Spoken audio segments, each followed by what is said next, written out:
like. First of all, they show that the pyramid is built up of these big slabs of stone. Now we just named 2,500,000 of them. 3 3/4 all the way down to 300-ton megaliths. I don't even know what you call it again. And some of them, hear me well, are composed of solid granite. Now, my history and my research shows me that granite is composed of compressed igneous rock, which means that you take the regular rock you have, and then you have to really pack it. You have to put weight on that thing. And granite is usually found under mountain ranges. Hear me well. There is usually no force known to human here that can compress rock like that, except for lengths of time when rocks and mountains and so have built up on this rock to make it that thick. It breaks diamond drills at times. That's how tightly compressed that rock is.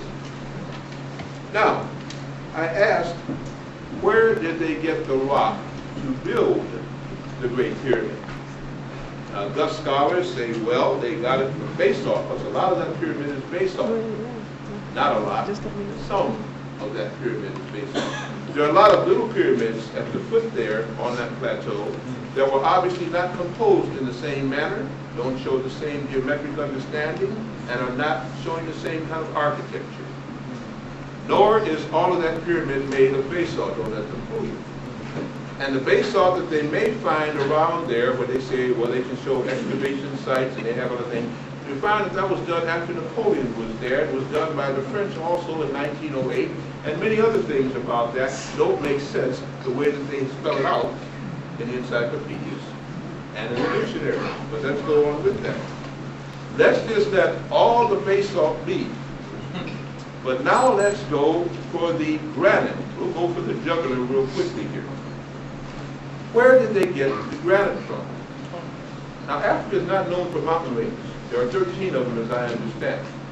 But the closest one, and I assume that at the time they built it, they go to the closest one, around there, is close to 1,100 miles away.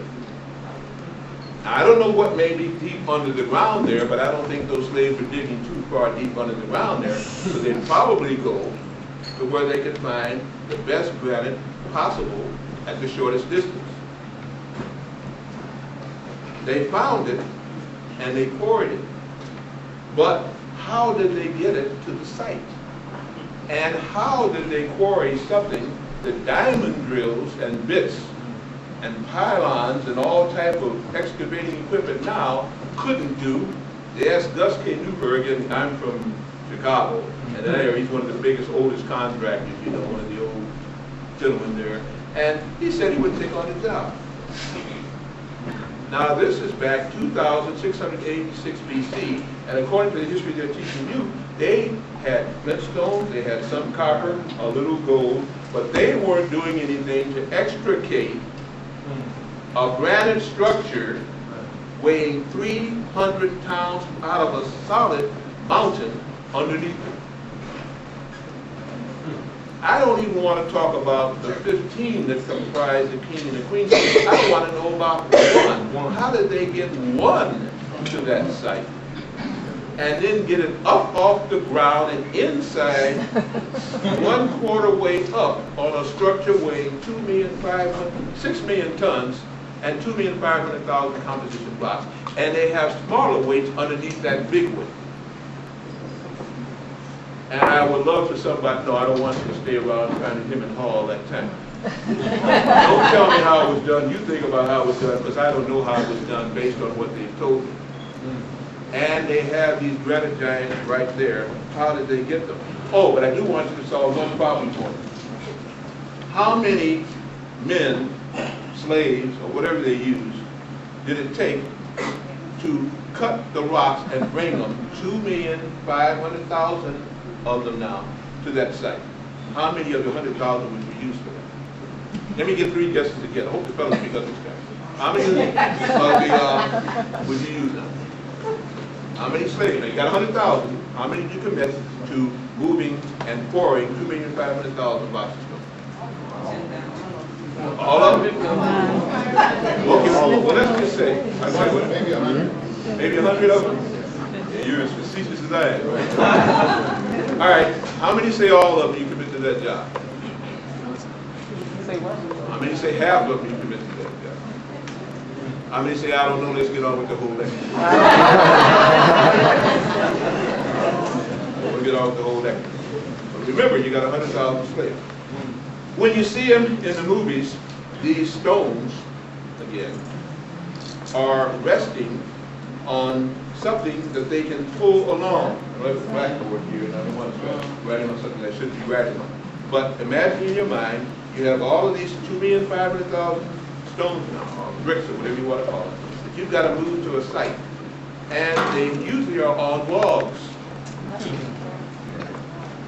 Let me, aren't you? They're on these logs, and they're moving along on these logs. Now, I'm sometimes not too bright. I do the best I can with what I have. Always need more.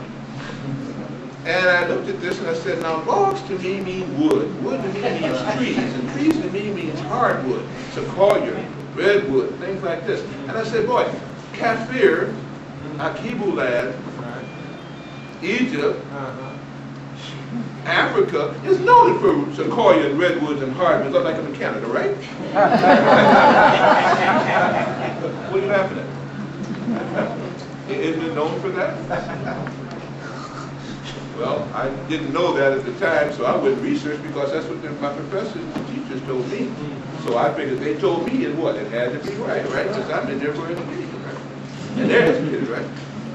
So my education let me go and look again, and I found out that they didn't have anything like that over in Africa. That they had cycas, palm. What is some other good? Somebody help me? Well, now you had to go and spot. You used intelligence there. That's what you used intelligence. I found that the hardest wood in Africa was mahogany. And I found mahogany didn't grow all over Africa. There was a central area near the Congo. And I started saying, Congo here, Egypt here. And I said, boy, like that little Chihuahua says in the commercial, I guess I get a bigger box. Because something wasn't right there to get that stuff from one place to the other. And I said, how many men did they commit to felling and quarrying trees, cutting down? In fact, they have what they call a forestry project. Because to move 2,500,000 boxes of stone, the smallest one weighing 3 3/4 tons, like that. What you told me had a ram truck? Ram trucks, we got to move now. How many logs do you think it took? A whole forest. And while we're thinking about that, understand that the unique thing about trees, they have limbs and branches. And if they don't have a lot of limbs and branches, they have at least a truncation. They bend over, and they do have something that goes on the top, especially like with the palm. Okay? So not only do you have to axe the tree down, because they didn't have pneumatic drills and saws. You got to axe it down. They say axe it down. They say axe it down. And then you had to trim it, and then you had to get it to the site. How many men did that take? Those of you committed your 100,000 men, you can't go say you're out of it. Man, you're fired. You're foreman, you're gone. How many more men now are we going to commit to that? Well, while you're pondering on that one, let's get to another one. They